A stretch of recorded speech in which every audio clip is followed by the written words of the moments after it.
Bem-vindos ao canal Matemática Sem Mistérios, com a série Matemática para Todos.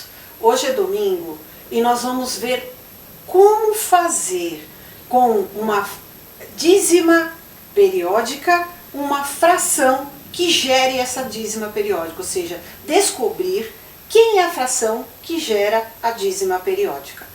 E para isso, vamos começar da parte mais simples que a gente já viu, né? Começando pelos decimais exatos. Então vamos lá. Eu tenho 0,21 e eu quero montar a fração que gerou esse número decimal. Ou seja, quando vocês aprendem a parte de frações, de transformações, né, vocês veem isso de uma forma bem simples. Vocês não veem como decimal exato, dízima periódica, apenas aprendem a fazer a transformação. E é isso que nós vamos fazer aqui, olha só. Eu leio o número como se ele não tivesse a vírgula. E o zero, quando ele está à esquerda do número sem vírgula, ele não tem valor. E aí eu percebo que o número é 21. Então eu escrevo no numerador.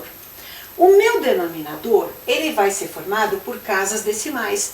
E aqui é uma casa centesimal. Por quê? Porque é 21 centésimos. E aí eu escrevo embaixo o número 100. Para aqueles ainda que não conseguem entender com a leitura do número decimal, vamos raciocinar. Se eu tenho duas casas decimais, que eu até escrevi aqui com detalhes para vocês, o que eu tenho que fazer no denominador? Eu escrevo o número 1 com a quantidade de zeros iguais das casas decimais. Então, eram duas, então eu ponho 2 zeros. Portanto, o número 100. Olha lá, uma fração centesimal. E nós temos no canal transformações de números decimais em fração centesimal.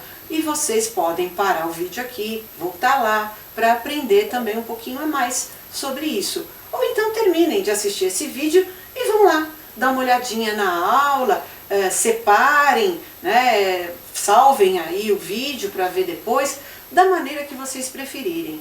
O que eu quero aqui é que vocês aprendam, apenas isso.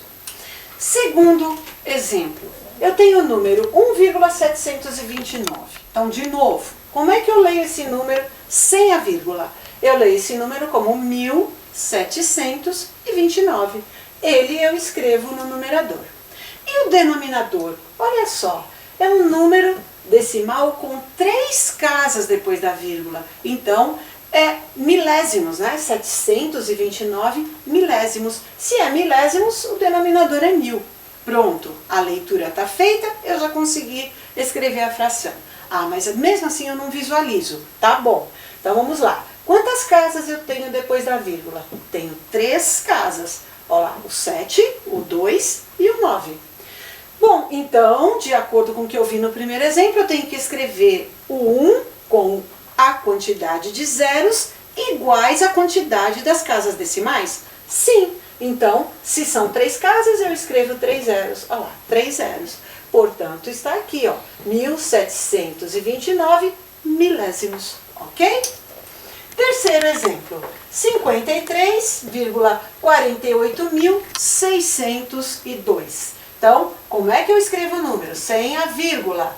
Olha lá, 5.348.602. Ou seja, não precisa falar essa numeração toda, não. Só escreve, ó, 5, 3, 4, 8, 6, 0, 2. Escrevi um número no numerador. E embaixo? Bom, aqui eu tenho 10.000.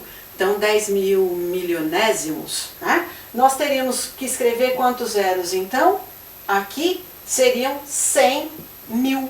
Por quê? Porque são 5 casas depois da vírgula. Então, eu escrevo aqui 1, 2, 3, 4, 5 zeros, ou seja, 5 casas depois da vírgula. Então, eu tenho aqui 100.000. Então, como é que eu vou ler esse número? 5.348.602, 100.000 milionésimos, ok? E tem outras formas também de fazer essa leitura, mas seria essa a ideia, ok?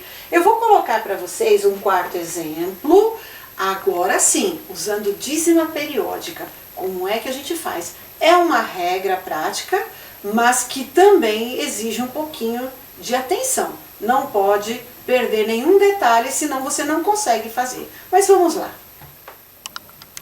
Então agora o outro exemplo, conforme eu falei para vocês, é com dízima periódica. Então, quem é a fração que gerou esta dízima periódica? Primeira coisa, eu identifico quem é o período, né? Então eu tenho o período como 4, porque é ele que se repete. Então se eu tenho um período, eu vou deslocar uma casa para frente da vírgula. Como é que eu desloco em matemática números decimais que estão após a vírgula para antes da vírgula? Simplesmente quando eu multiplico por 10. Isso a gente aprende em notação científica. Vejam bem, não é à toa que a gente está aprendendo aqui dízima periódica. A dízima periódica, ela é muito utilizada na notação científica. E onde que aparece essa notação científica? Aí entra nas pesquisas, quando a gente faz levantamentos de dados e tem números muito grandes, com dízimas, e às vezes a gente precisa ver isso de uma forma mais simples e reduzida. Então, no caso, as proporções que vão ser feitas em formas fracionárias. Às vezes fica mais fácil você subdividir uma reta em números fracionários. Então não é à toa que a gente aprende representação gráfica na reta de os números racionais, dos números irracionais, dos números reais, dos números naturais. Tudo que aprende tem que fazer a reta e verificar o número na reta, né? Às vezes torna-se até chata, cansativa, maçante a aula, mas tem tudo a ver com isso, com a questão de localização. Na engenharia, quando você vai montar uma planta baixa de uma casa ou fazer algum esquema também de projetos em plantas, na área de engenharia de segurança, por exemplo, que vocês têm muitos cálculos de volumes, pequenos detalhes que vocês vão distribuir com relação, às vezes, à ocupação daquela área por pessoas, né? A capacidade, né, que aquele salão dentro de um teatro, por exemplo, vai ter com um número de pessoas. Você trabalha aí com essa questão de cálculos decimais. E às vezes transformar esse número decimal que dá nesses cálculos em questão de fração facilita muito a visualização do local e a distribuição em partes com o todo. Esta é a ideia. Mas vamos fazer isso aqui na matemática, pensando só no nosso cálculo algébrico por enquanto, para que a gente saiba praticar isso. O que acontece? Então, eu já identifiquei aqui o número 4, que é o período, que é o número que se repete, e isso a gente já sabe fazer, porque no canal nós temos uma aula que mostra, né, como identificar o período dentro de uma dízima periódica. Bom, eu percebo então que esse período é 1, e se ele é 1, vamos então deslocar uma casa. Como é que eu desloco mesmo, que eu estava falando para vocês? Quando eu multiplico por 10, porque é uma casa. Então eu vou fazer a saída de uma casa decimal para antes da vírgula. Então se eu multiplico por 10, eu tenho esse número que vai gerar uma fração de dízima periódica, que eu estou chamando ela de x, porque eu não sei qual é ela, e ela vai deslocar, então, nessa multiplicação por 10, uma casa decimal. Então vai ficar 10 vezes 0,4444. Estou multiplicando por 10. Simples. Quando vocês pegarem prática, vocês fazem isso de cabeça, não precisa ficar escrevendo, tá? E já escreve direto o resultado. Ok. Mas se eu multiplico por 10 esse número para deslocar, eu tenho que multiplicar por 10 a fração que eu tenho, né? Então essa fração que eu ainda não sei, que eu estou chamando de x, eu chamo ela de 10 vezes x. Bom, então 10 vezes x é 10x, e ao multiplicar por 10, ou seja, deslocar uma casa para antes da vírgula, é passar o 4 para frente do zero. Então, continua sendo uma dízima, continua sendo 4, 4, 4, 4, 4, 4, certo? Eu poderia ter escrito só 4, 4 aqui, para mostrar para vocês que eu passei esse 4 para cá? Sim, mas eu também tenho que ter consciência de que esse 4 aqui faz parte da dízima, é a continuação infinita do período. Ok, então eu encontrei uma nova forma de escrever esse número decimal. Perfeito. Aí eu tenho duas expressões, uma que eu chamei no início a dízima periódica de x e a outra que eu obtive a dízima periódica de 10x. O que eu faço então? Eu subtraio a segunda equação, que é a maior, pela menor, por isso que eu faço 2 menos 1. Se eu tivesse chamado de 1 aqui e 2 aqui, tem algum problema? Não. O que eu tenho que ter consciência é de que sempre eu tiro o maior número do menor. Por isso, 2 menos 1. Ok?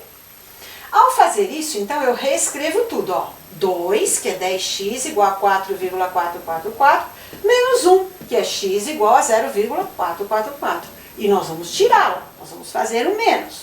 Então, vamos fazer menos. 10x menos x dá 9x. 4,444 menos 0,444, o que acontece? Apenas cancela a parte decimal, porque ela todinha igual. E quando eu tenho números iguais, ao subtrair, dá zero. Então, se essa parte dá zero, o que aconteceu? Sobrou apenas a parte inteira. E esse é o objetivo, é obter a parte inteira da fração geratriz. Então, 4 menos 0, 4. Mas em equação, quando eu tenho um número multiplicando a letra, eu passo ele dividindo. Se eu passo ele dividindo, o que eu vou ter? Eu vou ter que o x é igual a 4 dividido por 9. 4 dividido por 9 é a fração geratriz. Por quê? Porque eu tinha chamado esse número x de 0,444. Então, a fração geratriz é 4/9. Bem simples assim, é trabalhoso. E para explicar parece que fica um negócio enorme. Mas não, simples, ó. Multiplica por 10, passa o número, subtrai as equações, resolve a operação, obtendo a fração. Simples mesmo. Ponham isso na cabecinha de vocês. Vou passar exercício para vocês treinarem e aí na quarta-feira nós vamos corrigir esses exercícios. Então o exercício é o seguinte: passe para a forma de fração cada um dos seguintes decimais exatos. Então aqui a gente já sabe que são exatos, é só fazer a transformaçãozinha. 0,57 e 1,28. E depois escreva a fração geratriz de 3,222. Usem essa técnicazinha, essa regrinha que nós fizemos hoje na aula. E na quarta-feira a gente corrige. Até lá. Por vocês terem assistido até esse ponto da aula, vocês têm verdadeiro interesse pelo assunto.